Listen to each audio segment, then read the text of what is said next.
네, 안녕하세요. 오늘은 여러분께서 보내주신 자료인데요. 한 개인의 파산 사건, 그 파산 관제인 보고서 일부를 좀 같이 살펴보려고 합니다. 사건 번호 2023 하단 102959요.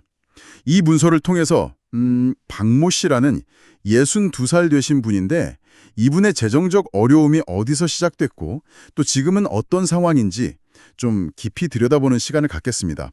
무엇이 중요하고 또 이 기록이 우리에게 뭘 시사하는지 같이 한번 파헤쳐 보시죠. 네, 이 보고서는 아시겠지만 법원이 임명한 파산 관제인이 그 채무자의 재산이나 부채 상황, 파산에 이르게 된 경위 이런 것들을 조사해서요. 법원하고 채권자들에게 알리는 그런 공식 문서입니다. 단순히 한 개인의 이야기라기보다는 파산 절차가 실제로 어떻게 진행되는지를 보여주는 객관적인 기록이라고 할 수 있겠습니다. 자, 그럼 이 기록을 좀 더 자세히 들여다볼까요? 박 씨가 이 파산 신청까지 가게 된 배경부터 시작해 보죠. 보고서를 보니까 과거에 배우자분이랑 같이 꽤 유망했던 그 웰빙 스낵 사업을 하셨더라고요. 네, 맞아요. 국내외 거래처만 500곳이 넘었다고 하니까 사업 규모가 정말 상당했음을 알 수 있죠. 그런데 여기서 좀 예상치 못한 문제가 생깁니다. 네, 그렇습니다. 이게 사업 확장을 위해서 자동화 설비에 좀 큰 투자를 하셨는데, 납품받은 기계가 불량이었다. 이런 주장이 있어요. 아, 기계가요? 네. 그래서 이 문제 때문에 거래처 주문량을 제때 맞추지 못하면서 그 사업이 갑자기 확 어려워진 거죠. 결국엔 살던 집 그리고 공장까지 다 경매로 넘어갔다고 그렇게 기록되어 있습니다. 보고서상 파탄 원인으로는 사업 실패, 또 금융 비용 부담, 그리고 생활비 지출 증가 이런 것들이 명시되어 있고요. 아, 정말 잘 나가던 사업이 그 설비 문제 하나 때문에 순식간에 무너진 거네요. 그럼 현재 이분이 떠안고 있는 부채, 이건 어느 정도 규모인가요? 네, 그 확인된 총 채무액만 약 9억 6,700만 원입니다. 9억이요? 와, 네, 채권자는 이제 농업자산관리회사 외 1곳으로 나와 있는데요. 주로 사업 운영에 필요했던 그 대출금이나 보증 섰던 채무, 아니면 물품 대금 이런 것들이 쌓인 걸로 보입니다. 정말 사업 실패 하나로 개인이 감당하기에는 너무 엄청난 액수죠. 그렇네요. 그럼 박 씨의 현재 생활 형편은 좀 어떤가요? 이 보고서의 주거 이력을 보니까 재정 상황 변화가 아주 뚜렷하게 보이네요. 네, 그렇죠. 2019년까지는 배우자 명의 자가에 살았는데 아까 말씀드린 대로 경매로 넘어갔고요. 아, 그 이후로 여러 임차 주택을 거쳐서 지금은 지인 한모 씨라는 분의 집에 무상으로 거주하고 있다고 합니다. 직업은 현재 무직 상태시고요. 네. 참 안타까운 상황인데 경제적 기반이 완전히 흔들린 거군요. 그럼 현재 박 씨 명의로 파악된 재산은 뭐가 있을까요? 네, 그 현재까지 파악된 건 우체국 예금이 약 188만 원 정도 있고요. 그리고 강원도 강릉시의 토지, 그러니까 논이죠. 2,615제곱미터 정도 되는 땅이 있습니다. 아, 예금이랑 토지. 네. 근데 예금 188만 원은 이게 현행법상 6개월간의 생계비에 해당하는 그 압류금지 채권 범위 안에 있거든요. 아, 네네. 그래서 이건 아마 채권자 배당을 위한 현금화, 즉 환가 대상에서는 제외될 가능성이 높습니다. 그렇군요. 그런데 여기서 상황이 조금 복잡해지네요.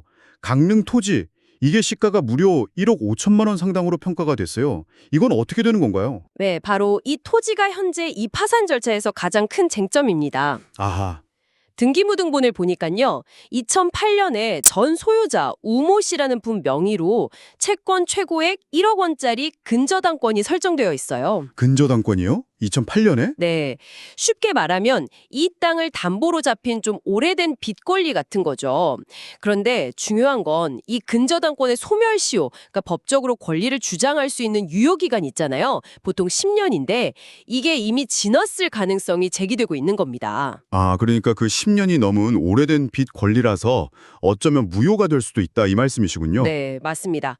바로 그 가능성을 확인하기 위해서 이 파산 관제인이 이 근저당권 근저당권 설정을 말소해달라는 소송을 제기할 예정이라고 보고서에 나와 있습니다. 아, 소송까지? 네. 만약에 소송에서 이겨서 근저당권이 말소가 되면 그럼 1억 5천만 원 상당의 토지를 온전히 환가할 수 있게 되는 거죠. 그래서 채권자들에게 빚의 일부라도 변제할 수 있게 되고요.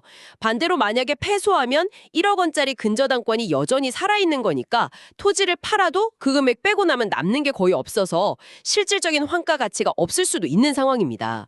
와, 결국 1억 5천만 원짜리 자산의 운명이 그 오래된 근저당권 하나 그리고 그 소송 결과에 달려있다 이 얘기네요. 그럼 관제인의 최종적인 판단, 특히 채무 탕감, 그러니까 면책에 대한 의견은 지금 어떤가요? 현재로서는 면책 허가 여부에 대해서는 의견 보류 상태입니다. 아, 보류요? 네. 왜냐하면 방금 말씀드린 이 토지 문제, 즉 근저당권 말소 소송 결과가 나와야지만 이 토지를 실제로 환가해서 배당할 수 있을지, 또 있다면 얼마나 할 수 있을지가 결정되거든요. 그렇겠네요. 그래서 관제인은 소송 결과가 나올 때까지는 파산 절차를 계속 진행해야 한다. 이런 속행 신청 의견을 법원에 제출한 상태입니다. 모든 재산 관계가 명확히 정리된 후에야 면책 여부를 판단하겠다. 뭐 이런 신중한 입장인 거죠. 자, 오늘 저희가 살펴본 한 개인의 파산 관제인 보고서. 성공적인 사업가의 꿈에서 시작해서 예기치 못한 설비 문제, 또 막대한 부채, 그리고 현재는 오래된 토지 근저당권이라는 그 법적 쟁점에 발목이 잡힌 상황까지 참 한 사람의 인생 굴곡과 파산 절차의 복잡한 단면을 동시에 보여주는 것 같습니다. 그래서 이 모든 이야기가 우리에게 던지는 의미는 뭘까요? 글쎄요, 이게 파산 절차가 단순히 빚을 없애주는 그런 제도가 아니라는 걸 보여주는 것 같아요. 오히려 채무자에게 남은 재산을 최대한 정말 공정하게 찾아내고 현금화해서 법적 기준에 따라서 채권자들에게 분배하려는 그런 치열한 과정이라는 거죠. 특히 이 사례처럼 예상치 못한 곳에서 상당한 가치의 재산이 발견되고 또 그 권리관계, 예를 들면 오래된 근저당권 같은 이런 걸 명확히 정리하는 게 얼마나 중요한지를 아주 극명하게 드러내주는 것 같습니다. 면책 의견이 보류된 것도 뭐 섣부른 결정보다는 절차의 공정성, 또 채권자 보호, 이 사이에서 균형을 찾아내려는 노력으로 볼 수 있겠죠. 네. 오늘 이야기를 마무리하면서 여러분께 이런 질문을 한번 던져보고 싶습니다. 재정적인 실패 후에 다시 시작할 기회를 주는 이 파산 및 면책이라는 제도 안에서 실패한 개인의 책임, 그리고 그에게 주어지는 회생의 기회, 이 사이의 적절한 균형점은 과연 어디에 있다고 생각하시나요?